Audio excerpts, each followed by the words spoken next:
સુરત શહેરના રાંદેર વિસ્તારમાં રહેતા અને ઉલપાડમાં નાયબ મામલતદાર તરીકે ફરજ બજાવતા હિનિશા પટેલ નામના મહિલા નાયબ મામલતદારે પોતાના ઘર પર ગળે ફાંસો ખાઈ જિંદગી ટૂંકાવી લેતા ચકચાર મચી છે।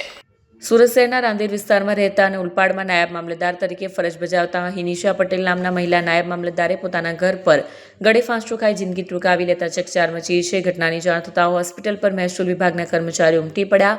મળતી માહિતી મુજબ મહિલા નાયબ મામલતદાર સામે થોડા સમય પહેલા એક નામી અરજી થઈ હતી, જો કે તેની તપાસમાં તેને ગાંધીનગરથી ક્લીન ચીટ મળી ગઈ હોવાનું સામે આવ્યું છે। આત્મહત્યા પાછળનું કારણ અકબંધ હોય પોલીસે વધુ તપાસ હાથ ધરી છે। પતિ પત્ની બંને એક જ કચેરીમાં ફરજ બજાવતા હોય આજે સવારે ઓફિસે નીકળતી સમયે પતિ કેતન પટેલ નીચે કાર લેવા ઉતર્યા હતા, પરંતુ પત્ની નીચે ન આવતા કેતન પટેલ ઉપર જઈ ચેક કર્યું તો હિનિશા પોતાના બેડરૂમમાં ગળે ફાંસો ખાધેલી હાલતમાં મળી આવી હતી। મૃતક અને તેમના પતિ બંને અગાઉ રેવન્યુ તલાટી તરીકે ફરજ બજાવતા હતા અને વર્ષ 2023માં બંનેએ પ્રમોશન મેળવી નાયબ મામલતદાર તરીકેનો હોદ્દો સંભાળ્યો હતો। મળતી માહિતી મુજબ થોડા સમય પહેલા હિનિશાબેન સામે જમીન મામલે એક નામી અરજી કરવામાં આવી હતી, જો કે ગાંધીનગર ખાતે થયેલી તપાસમાં તેમને નિર્દોષ જાહેર કરી ક્લીન ચીટ આપી દેવામાં આવી હતી। તેમ છતાં શું આ બાબતનું કોઈ માનસિક દબાણ હતું કે અન્ય કોઈ કારણ તે દિશામાં રહસ્ય ઘેરાયું છે।